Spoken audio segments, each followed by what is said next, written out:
अब अपने क़याम के 1 साल मुकम्मल होने पर मसर्रत के मौके पर यूपी फूड पार्क पिस्ता हाउस महबूब नगर अपने मुअज़्ज़िज़ ग्राहकों के लिए लेकर आए हैं एक धमाका ऑफर।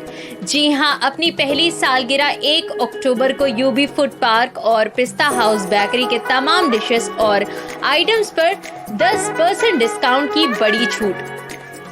फिर रहे होशियार, कीजिए इंतजार 1 अक्टूबर का।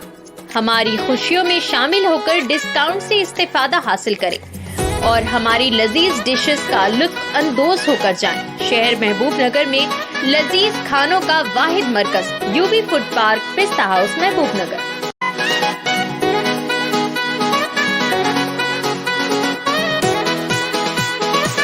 आप तमाम नाजरीन का TN उर्दू न्यूज़ में इस्तकबाल है। रियासती वजीर बराए आबकारी डॉक्टर वी श्रीनिवास गौड़ जो दौरे श्रीलंका से आज रास्त महबूब नगर पहुँचकर मुख्तलिफ इलाकों कमला गार्डन, फंक्शन हॉल, एरा सत्यम चौराहा, क्लॉक टावर चौराहे पर इस्तदा गणेश मंडपों के पास अन्नदानम प्रोग्रामों में हिस्सा लिया। बादअज़ां चिंचोली बाईपास सड़क के कामों का भी मुआयना किया। आइए देखते हैं ये रिपोर्ट।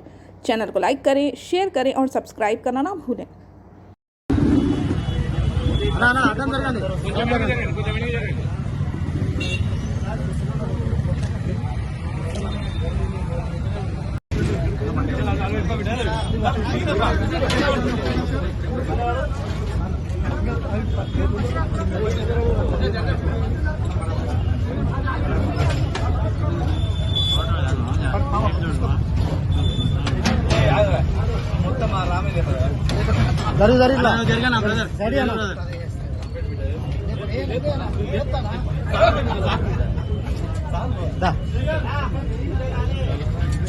करा